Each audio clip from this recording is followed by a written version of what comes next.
It's good to see everybody this morning. Thank you for allowing me to take a Sunday off last week and breathe.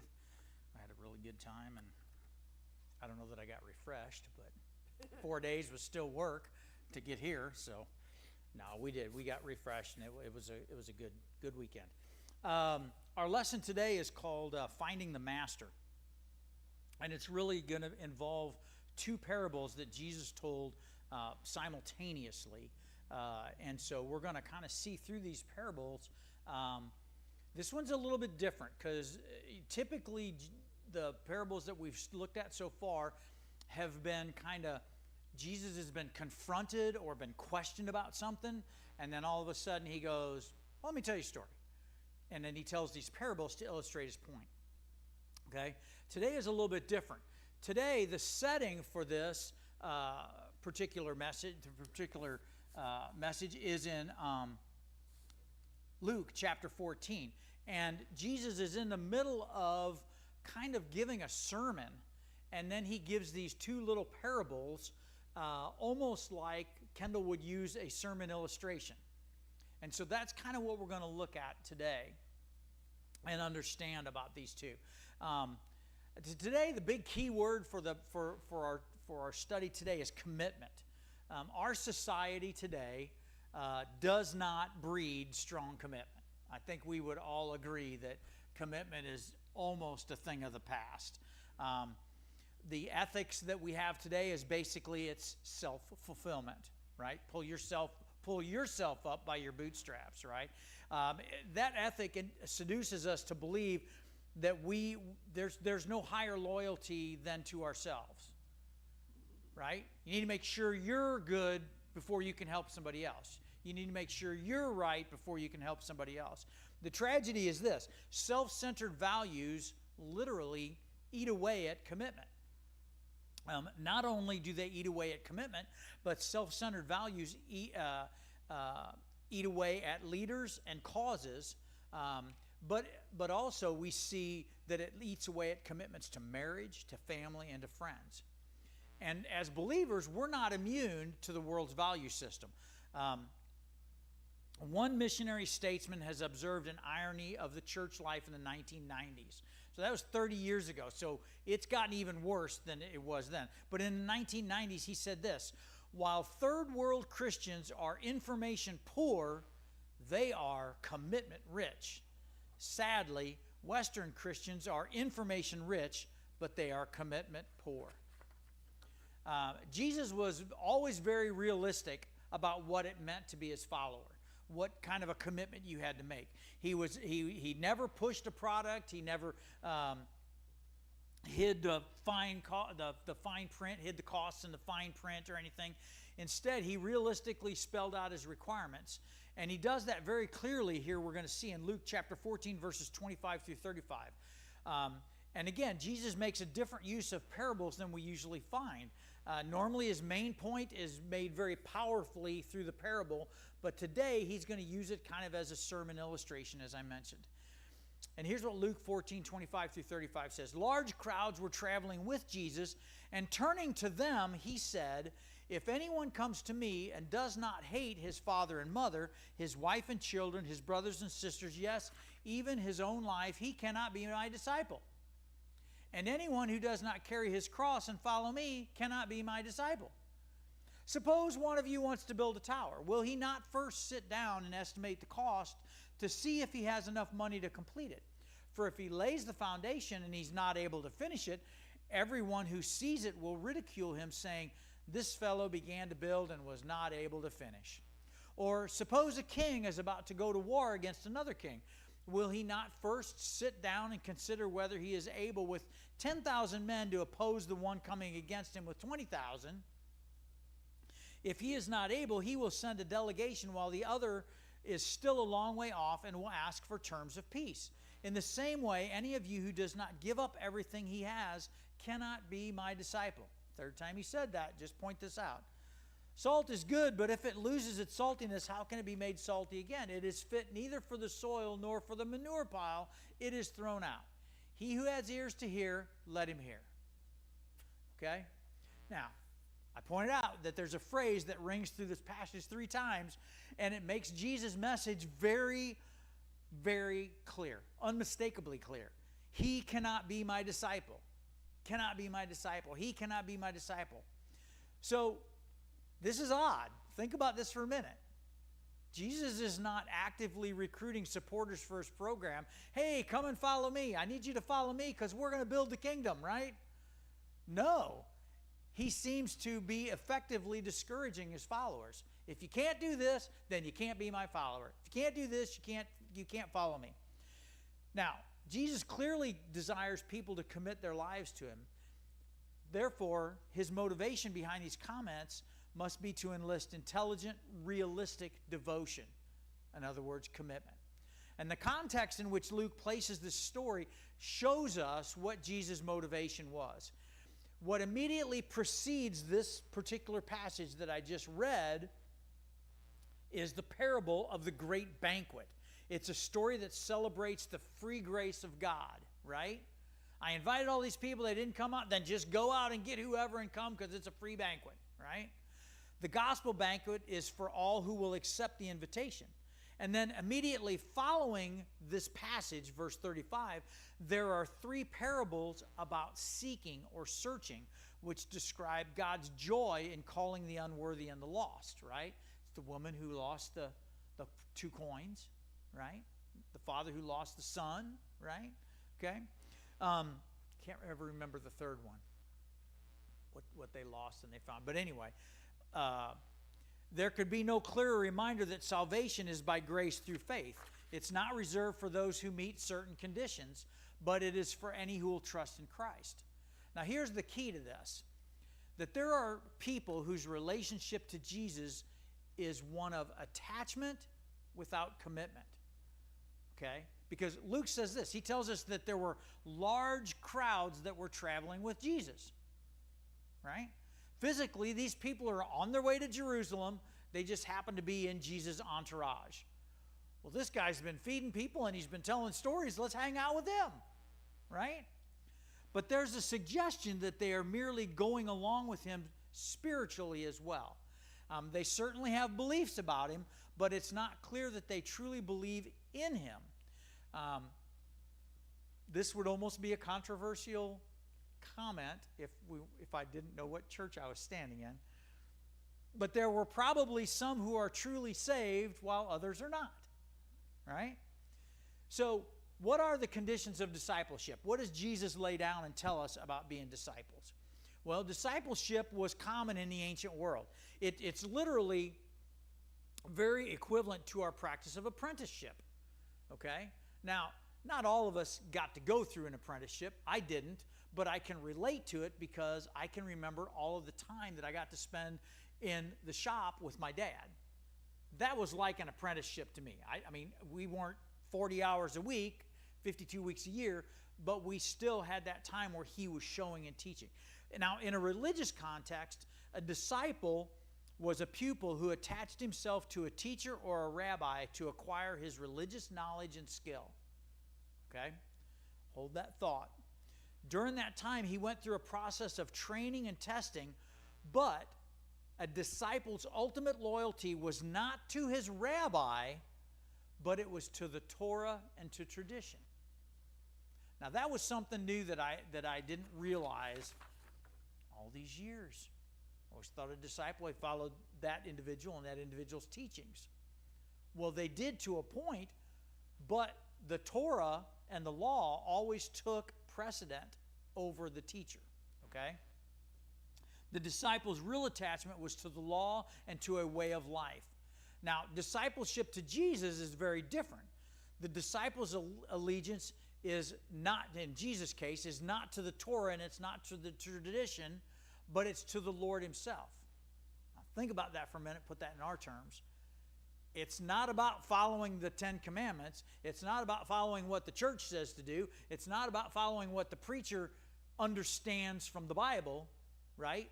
It's about our attachment to Jesus, okay? A disciple does not merely join the Jesus school. He literally binds himself in complete personal commitment to Jesus. Disciples don't choose who they follow. They are called. And they share not only in his message, but they share in his mission. Wow, that was a weird one that came out. No, I haven't had any caffeine this morning. A disciple is first we need to understand, it's first somebody who comes to Jesus in faith and trust. And we see that in chapter 14, verse 26 very clearly, okay? But he comes for salvation to receive that free gift. But then a disciple is also someone who follows Jesus. It's not a call to accept a certain way of life and then to pass it on as Jewish disciples did. It's not a call to adopt a philosophical position or a pattern of ritual behavior. It's rather a call to fellowship with Jesus and to obedient service for him and to him. Okay? It's sometimes debated whether the Lord's words here are addressed to believers or to unbelievers.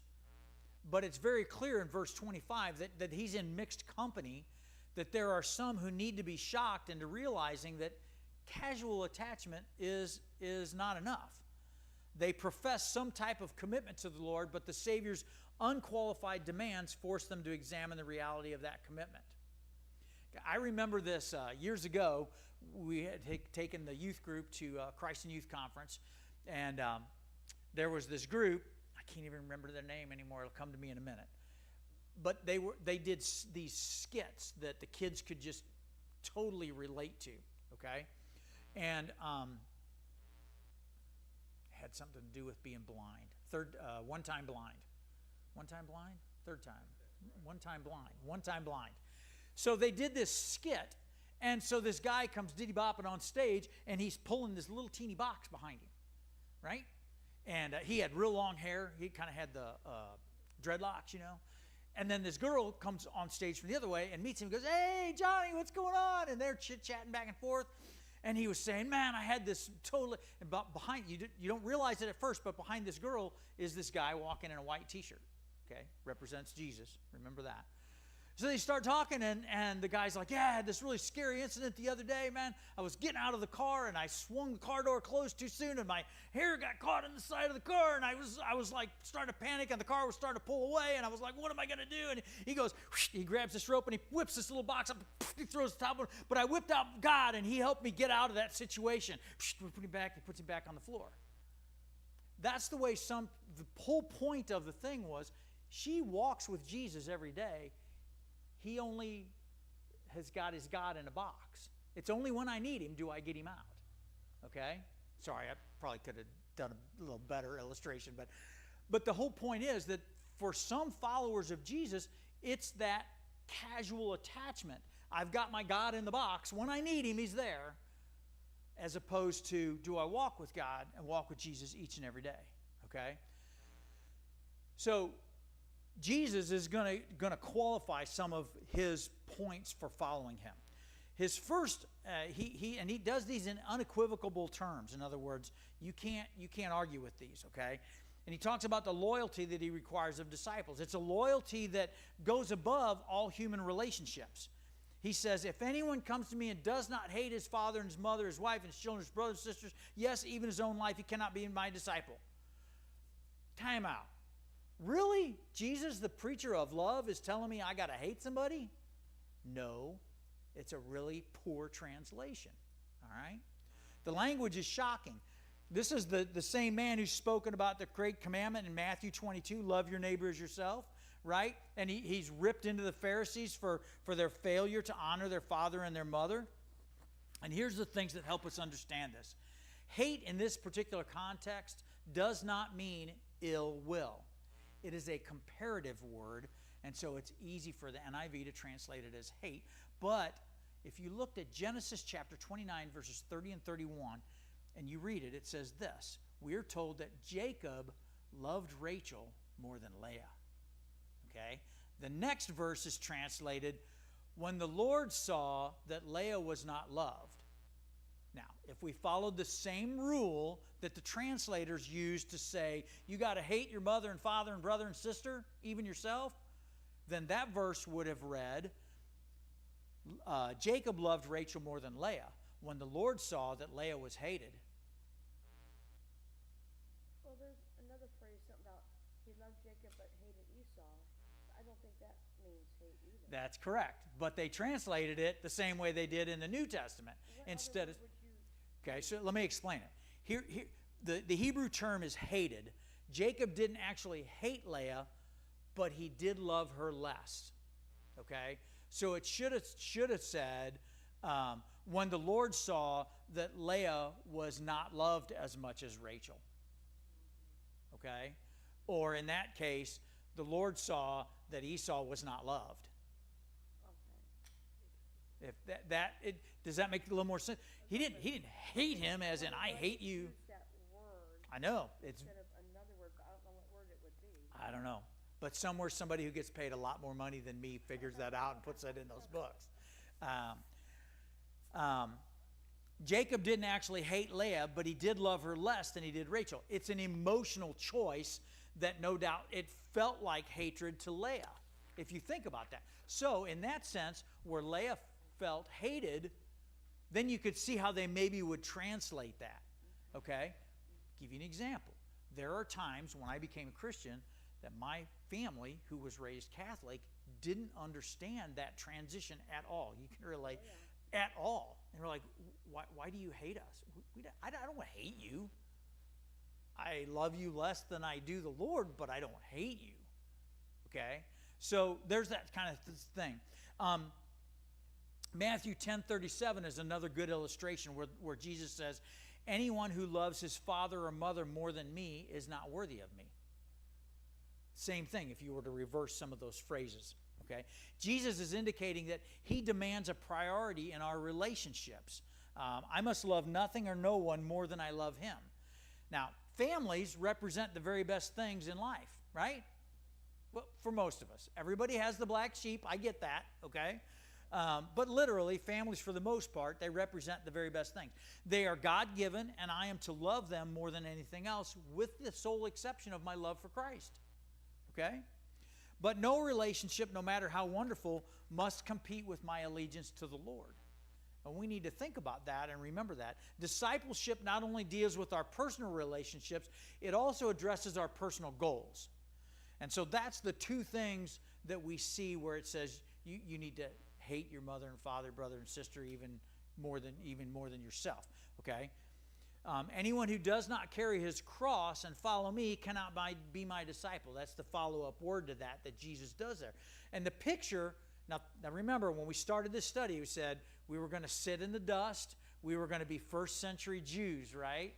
So we always see that, and we hear that phrase, if you don't carry a cross and follow, and you cannot be my disciple. We immediately picture the guy on the side of the road carrying the cross that tells people about Jesus. Why are you doing that? Well, let me tell you about this, right? Okay? That's our picture. But look, what would a first century Jew have thought when Jesus said that? If you don't pick up your cross and follow me, you can't be my disciple. Dude, now we're getting close, right? For the first century Jew in a land that was occupied by the Romans, they wouldn't have misunderstood what Jesus was saying. A person carrying his cross is on his way to his execution. If you're carrying a cross, the sentence has already been given. You are on your way to die. It's not like, I can set this off to the side and change my ways and I'll be... No. I'm glad you said that because I always thought of that as being just a burden. Yes. I didn't really think about it in those terms.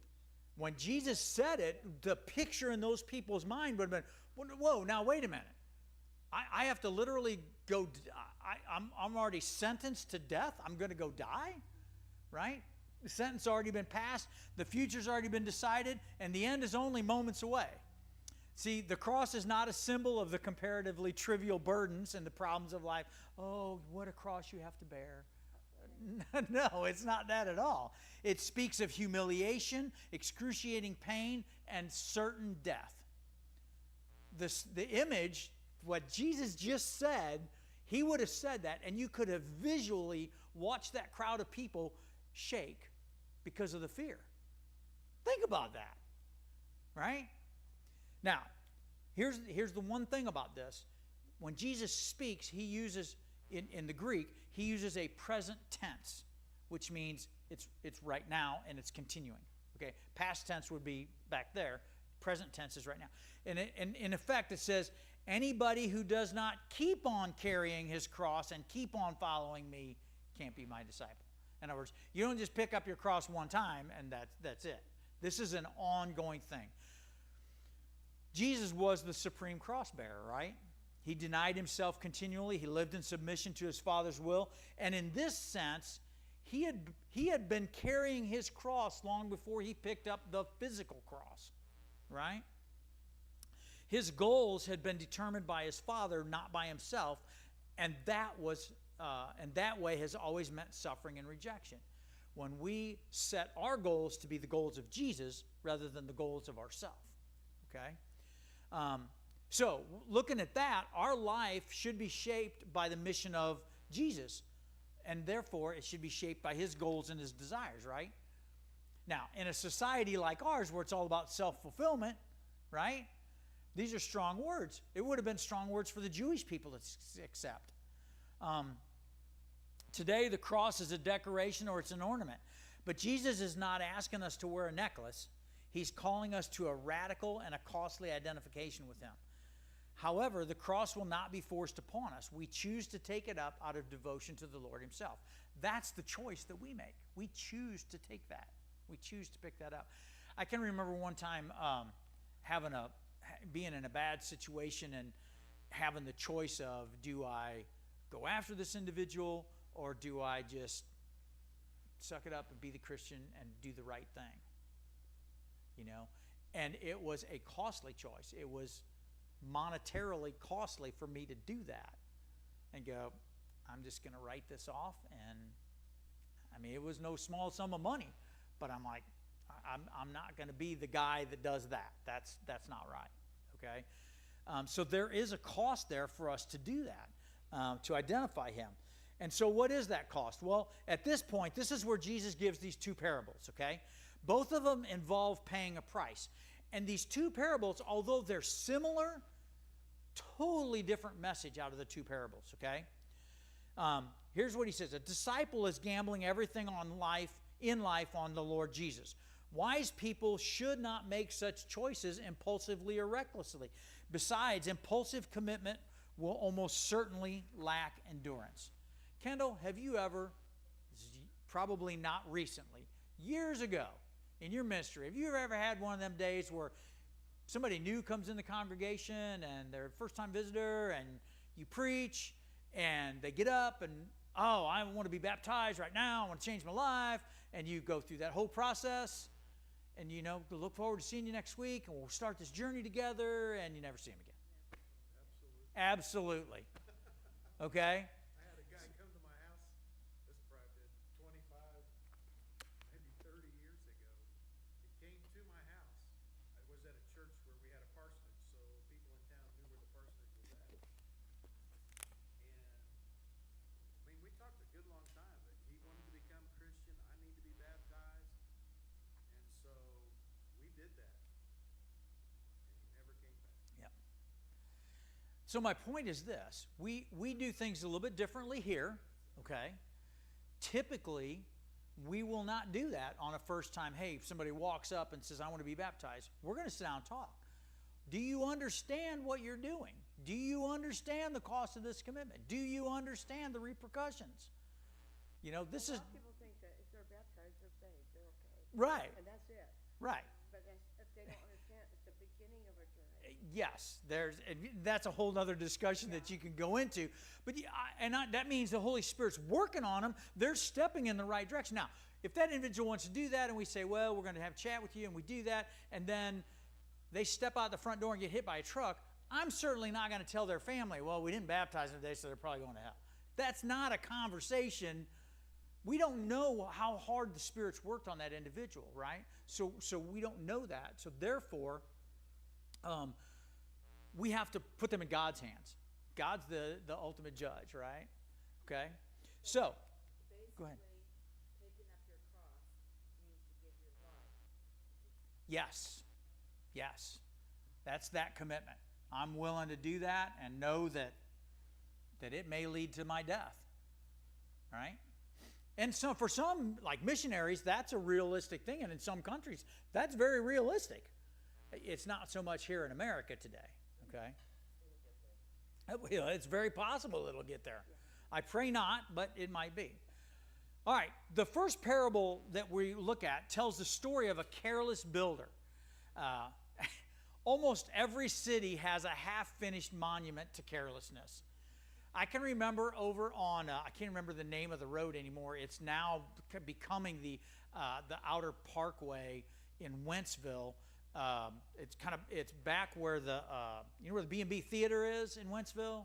That back road back there. If you'd have went up that right before you hit the railroad tracks on the left, if you're going west, on the left, there was a whole bunch of foundations put in and poured, and the plumbing and electric all stubbed up and put in. I mean, they were ready for carpenters to start building.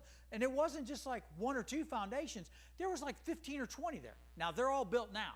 But at the time, I remember reading, this guy had started this development and got this far and ran out of money and just said, walked away. That's the picture of a careless builder.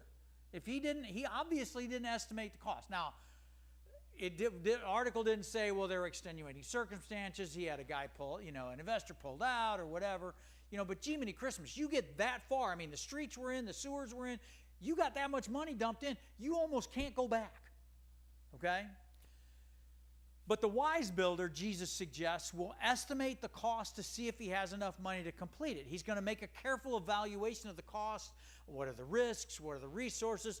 Otherwise, the unfinished structure will be visible evidence of impulsive commitment, and his failure will expose him to ridicule. Now, the application is obvious. Discipleship is not a casual or an occasional activity. Enthusiasm for discipleship, that's important, but it's not going to be sufficient to maintain or to sustain a man plodding under the burden of the cross. Right? Somebody got a wild hair and said, yep, I'm going to carry that cross. Well, if it was a real cross and the weight of a real cross and it was a nice hot day like it was maybe in Israel back then, how far is he going to get? Quarter mile? Half mile? Okay, I'm done. I'm tagging out. Who's next? Right? Discipleship can be an exciting adventure, and it looks like that from the outside, but it is also a draining and a demanding lifestyle. You want a perfect example of that? Okay? Just look at the ads for the service. Be all you can be. The Marines, the few, the proud, right?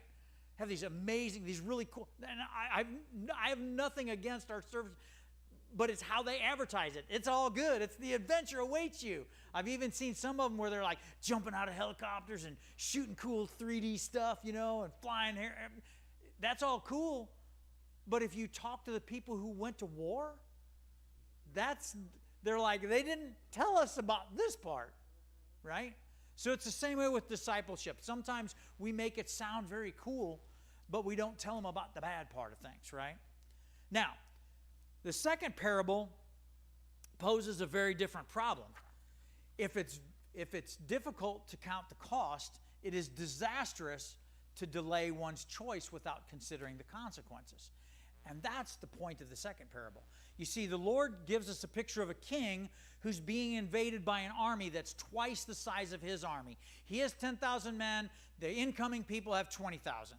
The enemy is already on the march. Not like, oh, I got word that they're thinking about it or they're putting a plan together. Lord, they are at the border. Okay? And he must decide whether he's going to resist them or not. His position and resources may not be enough. One thing he does not have is limitless time to decide. He must weigh the risks, make his choice, and live with the consequences. If he delays in making a decision, then he has to fight whether he wants to or not. Okay?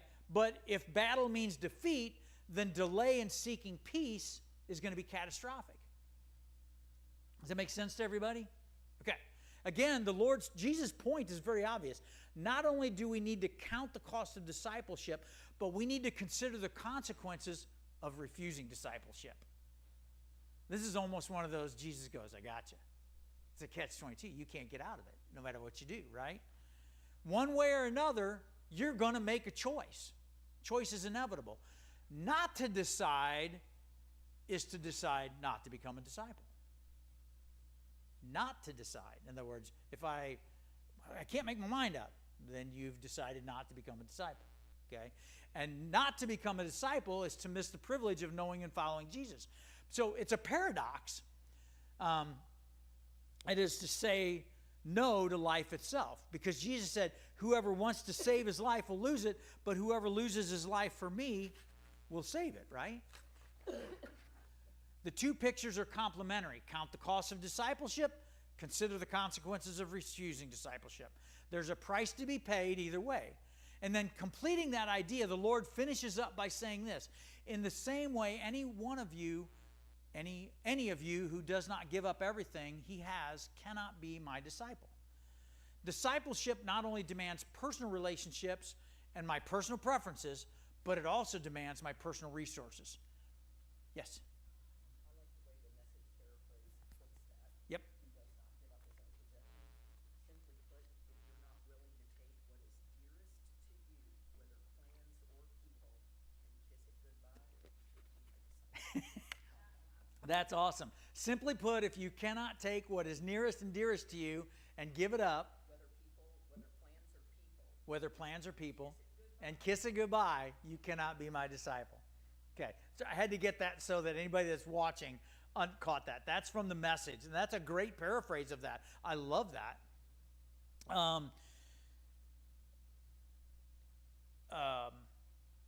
Literally, I am to give up everything I have. Now, here's something we need to keep in mind.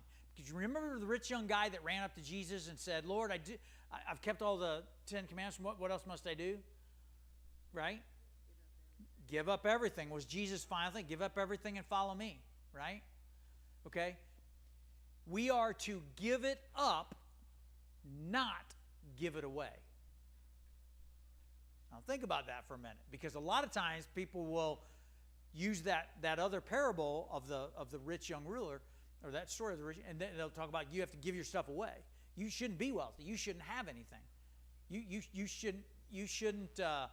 shouldn't be blessed in that sense by God. You need to give it away, right? Shame on us for being rich Americans. We need to give it all away. That's not what Jesus is saying. He says give it up, not give it away. The Lord's not asking me to give away my home or my wife, but I am to give them up. Or as the same verb is translated in Luke chapter 9, verse 61, I am to say goodbye to them. Is that, okay, you mean literally, or you mean to be willing to give it up? Be willing to give it up. Okay. And here's the thing. It's a call to sign over my family and the title for my property to the Lord. I'm going to yield ownership. I don't own this money. I don't own this job. I don't own this business. I don't own this house. The bank owns the house. But the bank really doesn't own it either, right? It's Jesus. I can remember when we built our house, that was one of the things that we prayed about this. God, is this, man, I was 39 years old. I had never been in debt like that in my life. I'm like, I don't want to go in debt. But I finally had to realize, well, there's 330 million Americans that do this. Surely I can figure this out, right? Okay? But one of the things as we prayed about it was, okay, God, we're going to give this house to you. We want it to be used for fellowship, for gatherings, for whatever family, whatever it is that you need us to do that. And I can distinctly remember it within the first probably 5 to 6 years of us living in that house, we had no less than 4 different families that lived in the basement because they needed places to stay. Okay? That's what that means. Okay? That's a great way to say it, Becky. Hold your possessions with an open hand and not clenching. That's great.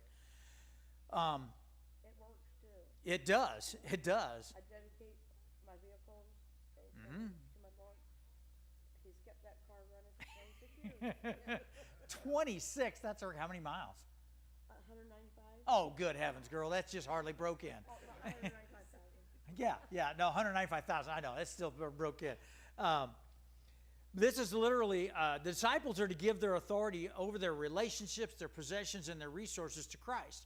All that I have is to be used consistently for His mission and through His direction. My house becomes His house, my car His car, my savings His savings. It's exactly what it is. So what is it about this commitment that we need to remember? Well, the Lord completes His challenge with a reminder of who disciples are and how they are to function in the world. Salt is good. Salt is a commodity of great value in the biblical world. It was recognized as essential to life, and it was used in the preservation of food as a purifying agent. It was also used as an antiseptic against corruption and decay. It was used as a seasoning. It was used as a fertilizer for certain types of plants and soils. Did you know that in Roman times, they would get paid in salt? I got to tell you, first person that I do a remodel for that hands me a 25-pound sack of salt, well, that's not quite going to work. Actually, the root of the word salary. Yes. S-A-L, the Yes, salt. very much so. Covenants were made based on salt, and major trade routes were established for the exchange of salt. But here's the deal. We don't recognize this today because the salt that we have today is not what they had. First century Jew would not have had a box of Morton's iodized salt. The little girl with the umbrella, okay? They didn't have that. The Lord was not saying that sodium chloride is going to cease to be sodium chloride. What He's saying is that in Palestine, this was not a refined product like we find in our modern stores. It was lumps of this stuff, of a material that contained true salt. It could look like salt, but the sodium chloride had leached away, and so that material was virtually useless. I got a question. Sure. Okay, that's what you're saying. What made it valuable? What did they use it for? Preservatives. They used it for preservatives. They used it for seasoning. They used it for antiseptics. Oh, okay. So they could get that salt out of that to do that. But Oh, okay. right, salt didn't come in a container. Anybody got Himalayan salt candles? It's that same principle, okay? It's not pure salt. There's some other rock or something in there, okay? There again, you want to argue that we never had a great flood that covered the whole earth? How the heck did all this salt get in the Himalayas? Okay, sorry, got off on a tangent there. I'll be in trouble online for that comment. Believers, we are supposed to function as the salt of the earth. Matthew 5:13, Jesus Himself said that. We are the Lord's intended moral preservatives. We are the seasoning agent for the world. We're the one that's supposed to spice the world up, right? Not the other way around, okay? But the essence of our saltiness is our discipleship. It's our unconditional commitment to Christ through our personal relationship, our preferences, and our personal goals. Without discipleship, the Christian is saltless salt. We're useless to the divine objectives, okay? The privilege of being a disciple of Jesus is the greatest privilege available to a human being. And that privilege is available freely, but not everybody's going to qualify. About some, the Lord is just going to say, he cannot be my disciple. Now, some would argue and go, well, that's not necessarily the case. Really? Then why is it that God's going to call all of His followers together and He's going to say, I'm going to put the goats over here and I'm going to put the sheep over here. And they're going to say, but Lord, we did this for you and we did this in your name and we did this in your name. And He's going to say, but I don't know you. So there can be. The refusal is not on the basis of deficient intelligence or insufficient talent or limited resources. Discipleships and disciples don't have to be smart or gifted or rich, but they do need to be loyal and unconditionally committed to Jesus. In other words, we are to count the cost. Are we building carelessly or carefully? Consider the consequences. Are you choosing actively or are you drifting dangerously? Here's the wrap-up. The power of discipleship is not the strength of what we say no to, but it is the power of whom we say yes to. Let me say that again. The power of discipleship is not the strength of what we say no to. In other words, I'm a good follower of Jesus because I said no to that sin. I'm a good follower of Jesus because I said no to the world. That's not what it is. I'm a good follower of Jesus because I know He got the power and I don't. right? It's who, the power of whom we say yes to. Count the cost, consider the consequences, embrace the opportunity to be a true disciple. Okay? Now, I'm going to stop there. Questions or comments?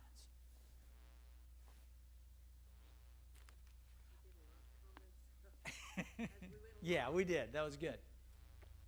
Well, there's just one comment, I guess, that I would make, Sure. and this is just another one of Jesus' hyperbole, when he's saying, hey, you buy or something. Mhm. That's the same as he's saying you could move it. Mm-hmm. He uses hyperbole throughout his quotes Yes. often, because he really wants us to get it. Right. Yeah. It's interesting to me, as much as Jesus talked about the follow me, do this, do this, do this, he talked every bit as much about do not. Or if you do not do this, then you're not. If you do not do this, then you're not. Right? The other thing I wanted to make a comment about was, honestly, if I had read this lesson and understood this, not just this lesson, but like 20 years ago, it probably would not have made the impact on me. It's amazing to me. It doesn't make any difference, and I'm going to guess most of you can agree with this. It doesn't make any difference how many times you read the Bible. There's always something new that jumps out, or sometimes it's just coming at it from a different angle, a different way of looking at it, and you go, I never thought about that. And now it impacts you differently. And I hope and pray that in 10 years from now, I can be doing a Bible study and say, even back 10 years ago, it's different than, because I'm in a different season of life. Things hit me differently. I understand differently. I'm not looking at that surface anymore. I'm down below that a little bit. I may not be all the way down in the depths yet, but I'm digging deeper each and every time. Okay? All right. Any other thoughts or comments? Well, I was just gonna say, and I think you hinted at this at the beginning, but just this whole concept of like during Jesus's ministry, I mean, to me, he was specifically trying to whittle down the crowd from those who were outside the circle, on the fringe, you know, just we're in it because, well, Jesus was doing miracles. Right. And we're following him. He really was whittling down the crowd, meaning to say, this is what it means to follow him. Mm-hmm. Are you willing to do that? And you often wonder, like after this, like how many people walked away? Yeah. Yeah. And there's a number of times that he does these like shock you moments. I never thought of this. If you don't pick up your cross and follow me, you can't be my disciple. I never thought of that as a shock you moment. The other one that always comes to my mind is when he said, unless you eat my flesh and drink my blood, you can't follow me. Whoa, what? Right? That was a shock you moment. How many people walked away and said, no, this dude's teaching cannibalism, because they didn't understand it and they didn't want to dig deeper. And so they walked away. How many people would have done this? Heard him say, pick up the cross. That means you're convicted, you're on your way to death, and said, I'm out. I'm tagging out. Somebody else can carry this one. Go ahead, Ginger. Following up, I was flipping to John 6, which is where unless you eat my Yeah. flesh and drink my blood, you can't follow me. I was just flipping to that as you spoke of it, because that was when you said there were a few shock Mm-hmm. moments when people were going, what is going on? And here is the verse I was flipping to.